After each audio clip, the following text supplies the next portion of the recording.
pounds, is that a significant step for you? Yeah, it's right on, kind of on par with what we expected. Body's feeling good, and if I wasn't an 8-year vet, I'd probably be out there, getting more reps in. But they don't seem to think I need the reps, and I don't think I need the reps, so works out. Well, when you've been out there, it seems like you obviously know the system in and out. What's it been like just watching it from the sidelines last month? It's been fun. It's been fun to watch guys grow, throughout the 9 OTA practices or 10, whatever it is.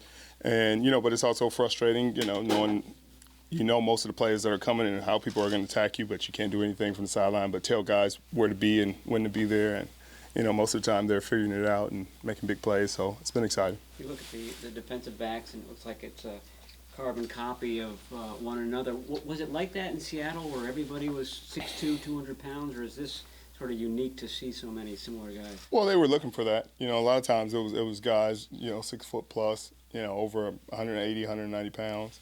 Outside of the guys who play strictly nickel and Earl, most people were above 6 foot, and Earl is probably 12 feet if you count how he plays. Right. But it was great. It's been great here. They've been growing too.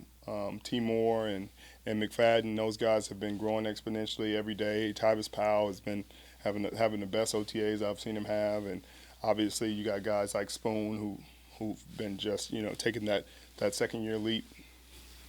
Adrian Colbert talked to me before you came, when you were still with Seattle, that Earl was, Akina showed him all the film of Earl.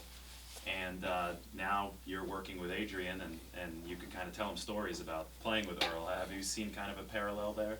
They're two different players and play the game differently, but, you can see the instincts there. You can see his ball skills and his range. He can get sideline to sideline. He made some unbelievable plays in OTAs. He and Jaquaski back there, they do a phenomenal job, and they're interchangeable in their talents and techniques.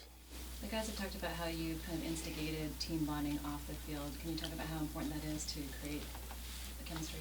Well, you just got to trust guys. At the end of the day, if you don't trust guys on and off the field, it's going to be real hard to trust them on the field and really believe in them and do the things that you need to do in crucial moments and have the trust and respect to not, kind of come at a guy who makes a mistake on the field in a crucial situation. You look at him differently if you spent time with him and got to know him, and I'm just trying to get guys to get to know one another, and other guys have helped me.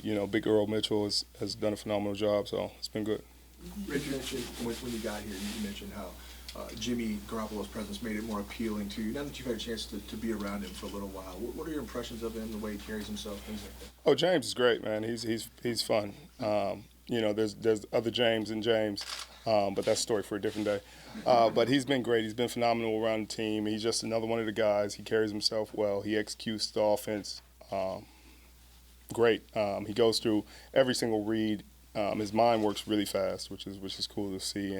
And I've had a great pleasure watching him and look forward to trying to take it from him a few times. Does he enjoy being called James from you? I don't know if he enjoys it or not, but, there's James, and James, and we'll let you guys figure that out. Good to see you, man. Good to see you. So, describing your kind of track, back to the field, so this is pretty much on course.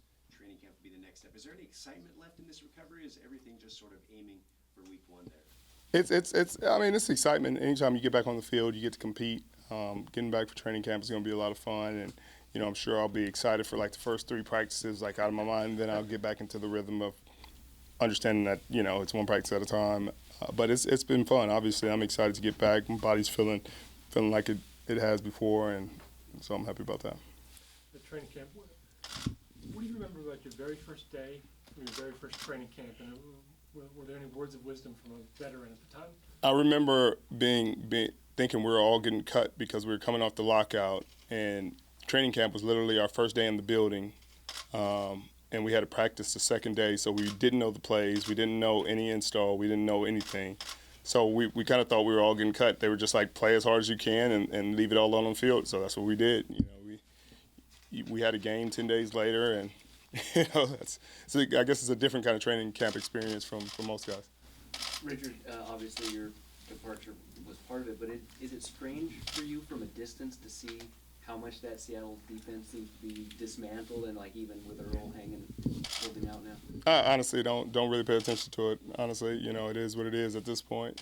I think that I'm going to focus on the team that I'm on and what we're trying to do, and let the chips fall where they may out in Seattle. That's all I can do. You know what I mean? They decided to let me go and pursue another team. So, once they cut ties, I cut ties. You talked about the cornerbacks with size, but one guy you didn't mention who's playing that position is Jimmy Ward. What challenges does he face because he doesn't have the size typical of his team? Well, I mean, the things that he doesn't have in size, he makes up with speed and explosiveness and instinct. So I don't think he's missing anything. I think he's a pretty good size and a strong guy and very quick and very instinctual. And he does a phenomenal job as well. I think there's more ways than one to skin a cat and play corner. And Jimmy's just a different type of corner than Spoon is.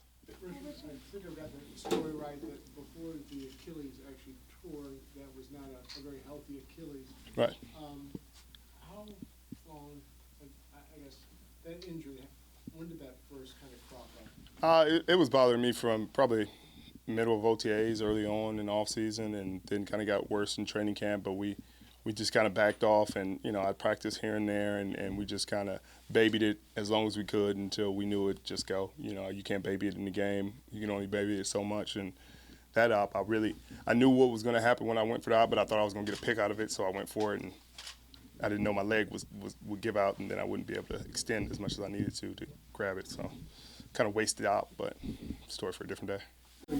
You're going to feel. I'm feel light years better than I have over the past few years. I mean, this is the first off season I've actually got to heal up and let all the ailments go away and come out completely healthy. Couple more. Based on your experience, understanding and playing against quarterbacks, when you watch the way Jimmy practices, is there a quality you think that would make him tough to play against from a defender's perspective? I mean, not tough, but he's very deliberate in his reads, and he doesn't force it if he doesn't have to.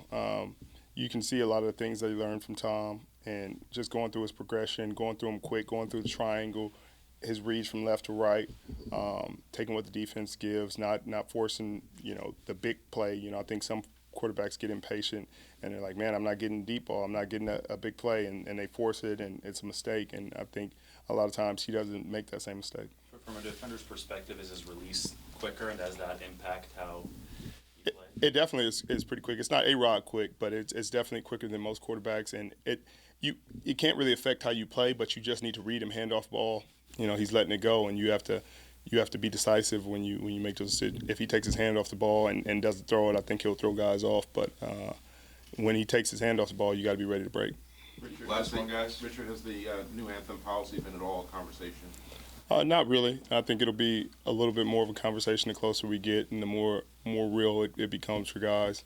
But I think you try to keep things like that. It's not football. So right now we're focused on football things, and we barely got enough time for that. So. Are you the players rep this year? Well, I'm not the players rep for this team. I think we still have to vote on it. But when we vote on it, we'll see. I'm still the executive committee member, but not this team's player rep.